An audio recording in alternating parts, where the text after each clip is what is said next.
आज हम बात करने वाले हैं आधुनिक भौतिकी के 16 ऐसे प्रश्नों की जिनका सबका उत्तर शून्य है। तो आइए करते हैं शुरुआत। ये रहा हमारा पहला प्रश्न।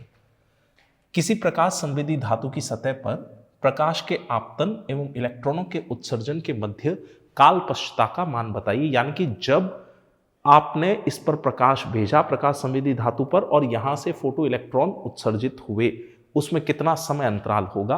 तो इसको एक एनिमेशन के माध्यम से समझ भी लेते हैं अपन।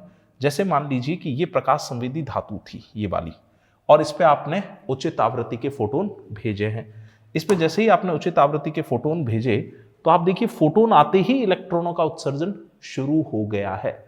उचित आवृत्ति के फोटोन आते ही इलेक्ट्रॉनों का उत्सर्जन शुरू हो जाता है। यानी कि समय पश्चता का जो आंसर हमें देना चाहिए वो आंसर हमारा आना चाहिए शून्य। हालांकि एनसीईआरटी बुक में इसके बारे में बात की गई है। किताब ने बोला है कि वास्तव में जो समय अंतराल आता है वो आता है 10⁻⁹ सेकंड। तो हम जानते हैं 10⁻⁹ सेकंड बहुत बहुत अल्प समय अंतराल है, तो उसको प्रैक्टिकल पर्पस के लिए हम क्या लेंगे, 0। ठीक है ये बात। तो ये हो गया पहला सवाल। आइए बढ़ते हैं अगले सवाल पर। Question number 2। धातु की सतह पर आपतित फोटोन की ऊर्जा अगर कार्यफलन के बराबर हो तो उत्सर्जित इलेक्ट्रॉन की आपको चाल एवं गतिज ऊर्जा बतानी है। इसके लिए भी हमारे पास एक एनिमेशन है, वो देख लेते हैं पहले। मान लीजिए कि ये सीजियम धातु है। इस सीजियम धातु का कार्यफलन दे रखा है 2.12 इलेक्ट्रॉन वोल्ट, और जो फोटोन हम आपतित करवा रहे हैं उन फोटोनों की ऊर्जा, प्रत्येक फोटोन की ऊर्जा भी 2.12 इलेक्ट्रॉन वोल्ट दे रखी है। तो आपको पता है कि इस केस में क्या होगा। चलिए एनिमेशन से देखते हैं। यहां से फोटोन आ रहे हैं, लेकिन यहां जो इलेक्ट्रॉन उत्सर्जित होंगे उनकी अगर मैं बात करूं तो इलेक्ट्रॉन सिर्फ यहीं रहेंगे, उनकी गतिज ऊर्जा शून्य आएगी, चाल भी शून्य होगी, उनकी शून्य गतिज ऊर्जा, शून्य चाल। उसका कारण है आइंस्टाइन की समीकरण। आइंस्टाइन ने क्या बोला था अपनी समीकरण में, आपको याद ही होगा। उन्होंने कहा था कि hν = kmax प्लस कार्यफलन। अब ये जो hν है वो आपतित फोटोन की ऊर्जा थी, तो आपतित फोटोन की ऊर्जा तो यहां लिखी हुई है, ये है 2.12 इलेक्ट्रॉन वोल्ट। kmax यानी कि निकलने वाले इलेक्ट्रॉनों की अधिकतम गतिज ऊर्जा। फाई नॉट यानी कि कार्यफलन जरा देखिए, ये भी दिया हुआ है 2.12 इलेक्ट्रॉन वोल्ट। तो ये 2.12 इलेक्ट्रॉन वोल्ट इस वाले 2.12 को कैंसिल कर देगा, kmax आ गया 0। निकलने वाले इलेक्ट्रॉनों की अधिकतम गतिज ऊर्जा ही 0 है, यानी कि इलेक्ट्रॉन जो उत्सर्जित होंगे उनकी चाल और गतिज ऊर्जा दोनों आएगी शून्य। क्वेश्चन नंबर 3 देखा जाए। निरोधी विभव पर प्रकाश विद्युत धारा का मान बताइए। तो ये भी आपको पता है, निरोधी विभव पर प्रकाश विद्युत धारा हो जाती है शून्य। आपको याद होगा इस तरह का एक ग्राफ आप बनाते थे। इस तरफ लेते हैं विभव और y अक्ष पर आप लेते हैं प्रकाश विद्युत धारा। तो आपको पता है कि जब निरोधी विभव यहां होता था, आपने शायद -V0 से लिखा होगा, तो ग्राफ कुछ कुछ ऐसा बनाते थे आप। तो निरोधी विभव पर प्रकाश विद्युत धारा का मान कितना है, शून्य। तो इसका भी जवाब है शून्य। ठीक है। Question number 4। प्रकाश संवेदी धातु की सतह पर आपतित होने वाले प्रकाश की आवृत्ति दहली आवृत्ति के बराबर है, तो उत्सर्जित इलेक्ट्रॉनों के निरोधी विभव का मान बताइए। इसमें फिर से हमें आइंस्टाइन की समीकरण का इस्तेमाल करना होगा। तो समीकरण के हिसाब से हमें लिखना चाहिए hν = kmax प्लस φ0, ये कार्यफलन है। kmax को हम क्या लिखते थे, kmax को लिखते थे E/Vs, ये स्टॉपिंग पोटेंशियल है, निरोधी विभव है, प्लस φ0 को आप लिखेंगे hν0, और ये है hν। एग्री। अब देखिए ये कह रहे हैं कि आने वाले प्रकाश की आवृत्ति यानी कि ये वाली आवृत्ति ν दहली आवृत्ति के बराबर है। ये आवृत्ति और ये आवृत्ति बराबर होने के कारण हम इन पैरामीटर को कैंसिल कर देंगे। अब आपके पास आ गया 0 = EVS, तो स्टॉपिंग पोटेंशियल आपके पास कितना आया, शून्य। निरोधी विभव का मान आ चुका है 0। देखते हैं क्वेश्चन नंबर 5। प्रकाश संवेदी धातु की सतह पर आपतित होने वाले प्रकाश की तीव्रता के मान को दुगुना करें। तो निरोधी विभव जो है वो आपतित प्रकाश की तीव्रता पर निर्भर ही नहीं करता। तीव्रता का मान दुगुना कर दें, आधा कर दें, निरोधी विभव अपरिवर्तित रहेगा, तो परिवर्तन आएगा इसमें 0। निरोधी विभव आपतित प्रकाश की तीव्रता पर निर्भर नहीं करता है। अगली बात, धातु की सतह पर आपतित होने वाले प्रकाश की आवृत्ति के मान को दुगुना कर दिया जाए तो विद्युत धारा में कितना परिवर्तन होगा।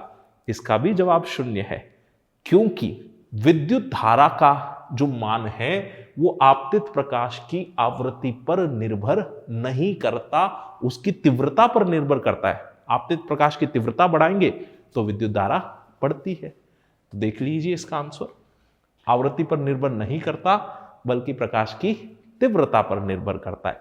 इसलिए इस सवाल का उत्तर भी है 0। आवृत्ति अगर आप बदलते जाएं तो उससे प्रकाश विद्युत धारा पे कोई फर्क ही नहीं पड़ेगा। अगला केस, फोटोन पर आवेश का मान बताइए। सबको पता है फोटोन विद्युत रूप से उदासीन होते हैं, तो उन पे आवेश कितना होगा? 0। अगला सवाल, परमाणु पर आवेश बताइए। परमाणु भी विद्युत रूप से उदासीन होता है। परमाणु के नाभिक में जितना धनावेश है उसके इलेक्ट्रॉन क्लाउड में उतना ही तो ऋणावेश है। जैसे मान लीजिए आप हाइड्रोजन की बात करें, नाभिक में 1 प्रोटॉन और बाहर कक्षा में 1 इलेक्ट्रॉन, तो +E आवेश नाभिक पर, -E आवेश जो इलेक्ट्रॉन कक्षा में घूम रहा है उस पर, +E - E नेट कितना आ गया? 0। परमाणु होता है विद्युत रूप से उदासीन। न्यूट्रॉन पर आवेश का मान सबको पता है, न्यूट्रॉन उदासीन होता है, तो आवेश का मान आ गया 0। मुक्त अंतरिक्ष में फोटोन के विराम द्रव्यमान का मान बताइए। तो मुक्त अंतरिक्ष में फोटोन का विराम द्रव्यमान लिया जाता है 0। हाँ, फोटोन जब किसी पदार्थ से टकराता है तो उसका विराम द्रव्यमान अशून्य आता है। क्वेश्चन नंबर 11, संगत प्राचल का मान अनंत है, बहुत ज्यादा है, बहुत अधिक है, तो प्रकीर्णन कोण का मान बताइए। सबसे पहले तो संगत प्राचल ध्यान से समझें। यहां पे लक्ष्य नाभिक है, आपको अल्फा कण प्रकीर्णन प्रयोग याद होगा, आप इसे सोने का नाभिक मान सकते हैं। सोने के इस नाभिक के केंद्र से आपने एक सरल रेखा बना रखी है। मान लीजिए आपने ये वाला कण लिया, तो इस कण का इस सरल रेखा से आप लंबवत दूरी की गणना कर लीजिए, ये कहलाती है संगत प्राचल B। आप देखिए संगत प्राचल B ज्यादा है तो इस कण में जो विचलन हुआ है वो कम हुआ है। मैं एक और संगत प्राचल लेके दिखाता हूं आपको। मान लीजिए इस कण की बात करें, इस अल्फा कण की बात करें, ये अल्फा कण इस तरफ प्रक्षेपित किया गया है, तो इस अल्फा कण के लिए क्या संगत प्राचल इतना बड़ा आ रहा है? संगत प्राचल कैसे पता करते हैं? नाभिक के केंद्र से एक सरल रेखा बनाइए और अल्फा कण जिस दिशा में जा रहा है उनके बीच की लंबवत दूरी आप पता कर लीजिए, यही संगत प्राचल है। संगत प्राचल बहुत बड़ा है तो देखिए इसमें विक्षेप ही नहीं हुआ, ये तो सीधा सीधा चला गया, यानी कि विक्षेप का मान हम लगभग क्या ले लेंगे? 0। तो इसका आंसर आ गया प्रकीर्णन कोण का मान 0। अगला सवाल देखते हैं, यदि प्रकीर्णन कोण 180 डिग्री है तो संगत प्राचल का मान बताइए। 180 डिग्री से कौन सा अल्फा कण जाता है? ये बात अगर आपको याद हो तो जो अल्फा कण नाभिक के बिल्कुल सीध में आता है, जैसे मैं यहां बनाऊं इस बात को, यहां जो अल्फा कण है वो नाभिक के बिल्कुल सीध में आ रहा था और ये यहां से 180 डिग्री मुड़ के वापस जाता है। आप एरो देखिए, आते वक्त तो जो तीर का निशान था वो इधर बना हुआ था, ऐसे जा रहा था ये नाभिक की तरफ अल्फा कण, और उस नाभिक से ये वापस ऐसे प्रतिक्षिप्त होता है, ऐसे लौट के आता है। तो ऐसे जा रहा था और ऐसे आ रहा है, कोई चीज यूं जा रही थी फिर यूं आ रही है वो वापस, तो इनमें जो कोण है वो आएगा 180 डिग्री का, यानी कि ये 180 डिग्री से प्रतिक्षिप्त हुआ है पार्टिकल अल्फा कण।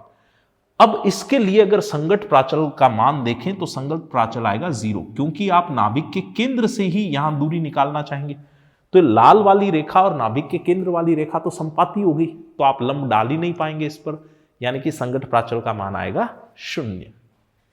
ये रहा इसका आंसर 0।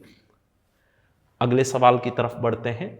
न्यूट्रॉन का परमाणु क्रमांक बताइए। ये तो बहुत ही सरल सवाल है। आप न्यूट्रॉन को ऐसा लिखा करते हैं 0n1, ये है उसका परमाणु क्रमांक, यानी कि न्यूट्रॉन का परमाणु क्रमांक 0 होता है।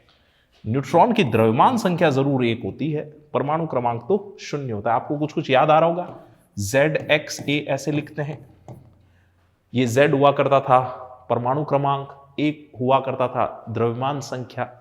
ठीक है, अगला सवाल, इलेक्ट्रॉन की द्रव्यमान संख्या का मान बताइए। इलेक्ट्रॉन को कैसे लिखें वो देख लेते हैं। इलेक्ट्रॉन को लिखने के लिए आप ऐसा लिखा करते हैं -1e0। अभी अभी एग्जांपल लिया था ZXA, तो इलेक्ट्रॉन की द्रव्यमान संख्या आती है 0। ये A कहलाती है द्रव्यमान संख्या। ठीक है ये बात।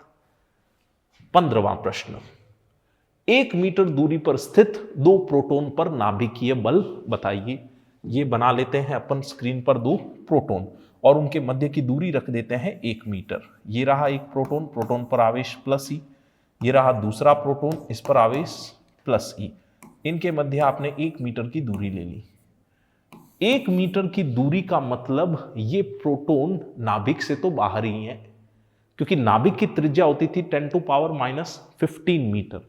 नाभिक की त्रिज्या आपको याद होगी, 10⁻⁻15 मीटर नाभिक की त्रिज्या लेते थे। और प्रोटॉन पर जो नाभिकीय बल लगता है वो नाभिक के अंदर ही लगता है। इस रेंज की दूरी हो तब तो प्रोटॉन पर नाभिकीय बल लगेगा, या इससे कम दूरी हो तो लगेगा, लेकिन 1 मीटर तो इससे बहुत बड़ी दूरी है, यानी कि प्रोटॉन पर नाभिकीय बल नहीं लगेगा। तो इसका मान आ गया 0। और अब आते हैं हमारे आखिरी सवाल की तरफ। गामा विकिरण पर आवेश का मान बताइए। तो गामा विकिरण फोटोन ही है, ऊर्जा ही है, तो इस पर आवेश का मान होता है 0।